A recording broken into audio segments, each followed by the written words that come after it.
ये तो तरीका ठीक फिर नहीं मुझे है। आवाज नीची करनी मैं बोल रहा हूँ, मैं ये तरीका तो ठीक नहीं है। राष्ट्रीय अध्यक्ष जी से बोल रहा हूँ, राष्ट्रीय अध्यक्ष जी सुन लीजिए नड्डा जी, मैं प्रधानमंत्री जी से बोल रहा हूँ, कल आपके बारे में ऐसा ही बोलेंगे। अच्छा, ठीक है। पलटेगी, ठीक है, आपके आवाज बारे में ऐसा नीचे। बोलेंगे, जवाब इससे बच के रहना, गौरव जी, इससे गौरव बच जी, के रहना। एहसान फरामोश व्यक्ति है, गौरव जी। कल आपको भी ऐसा ही बोलेगा। ओहो अनुराग जी, गौरव जी का जवाब सुनिए, बोलिए नहीं, गौरव। वो आप बीच में नहीं, प्लीज देखिए- अनुराग Bhadauria, please please please. Gaurav ji. Anjana जी धन्यवाद।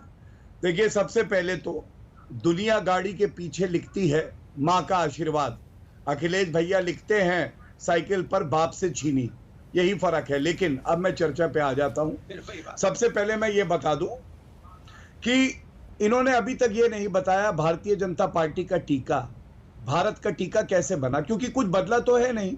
वही प्रयोगशाला है, वही बन रहा है जहां पहले बनता था, वही कंपनी है, वही डॉक्टर लगा रहे, वही नर्सेज लगा रहे, प्रधानमंत्री भी वही है, तो बदला क्या है इन्होंने नहीं बताया। दूसरी बात, याद करिए मुलायम सिंह यादव जी, क्यों उनका मैं सम्मान करता हूं, मैं आपको बताऊं, पूरा भारत सम्मान करता है, क्योंकि 2019 में भी उन्होंने परख लिया था। उन्होंने कहा प्रधानमंत्री नरेंद्र मोदी जी आप दोबारा प्रधानमंत्री बन के आएंगे, ये संसद में कहा था। और वो इसलिए कहा था क्योंकि वो जमीन से उठे और उन्हें पता था कि उनका जो पुत्र है वो नहीं संभाल पा रहा परिवार को।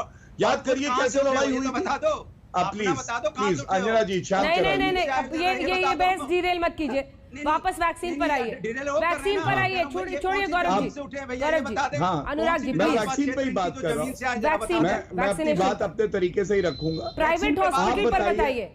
जो कांग्रेस हाँ, पार्टी का भी आरोप है, वो कह रहे प्राइवेट हॉस्पिटल्स वाला ये 25% वाला बिल्कुल। रास्ता क्यों खुला रखा है। मैं दोनों पे बता देता हूँ, दोनों पे, बीच में टोका ना जाए।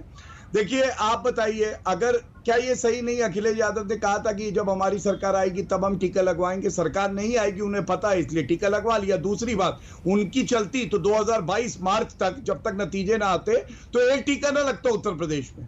आज 2 करोड़ टीके लगे हैं ना, तो ये मानेंगे कि हमारी दूरदर्शिता है। आपने प्राइवेट अस्पतालों की बात करी, अरे आज कांग्रेस पार्टी के प्रवक्ता आने वाले थे, क्या घोटाले की गलियों में फंस गए, या जो घूसखोरी हो रही है पंजाब में वो रकम बांटी जा रही है इसलिए नहीं आ पाए सोनिया गांधी और राहुल गांधी में। आप बताइए, आज की प्रेस कॉन्फ्रेंस मैंने करी थी, मैं बता रहा हूं आपको कि इन्होंने कहा फतेह कोविड किट आएगी। फतेह कोविड किट क्या है आपको मालूम है? ये 837 रुपए का पहला टेंडर आता है जो बढ़ के 1300 में बाद में लिया जाता है 17 दिन के बाद। तो हम क्या सवाल नहीं पूछेंगे? प्राइवेट अस्पताल की ये बात करेंगे अंजना जी? आप बताइए, 400 का टीका लेके सरकारी कोटे से 1060 का प्राइवेट अस्पतालों को कौन दे रहा था? पंजाब की सरकार दे रही थी। 1560 से लेके 2000 रुपए का नागरिक को लग रहा था, और चीफ सेक्रेटरी खुद ट्वीट कर रहा था कि प्राइवेट अस्पतालों में लगाओ। और दूसरी बात, जब वहां के स्वास्थ्य मंत्री से पूछा गया तो उन्होंने कहा मुझे क्या पता, चीफ सेक्रेटरी बताएंगे।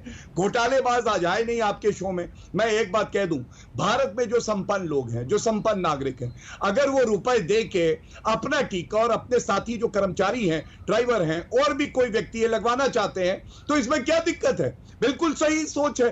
75% केंद्र की सरकार प्रोक्योर कर रही है, वो मुफ्त में लगाएगी।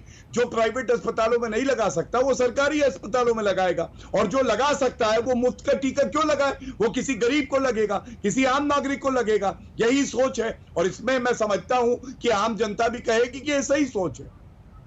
ये अच्छा फैसला है भदौरिया साहब, और मुझे लगता है इसी से हृदय परिवर्तन भी हो गया है। मोदी जी के कल की बात सुनी, भाषण पूरा सुनकर अखिलेश जी का हृदय परिवर्तन हुआ है।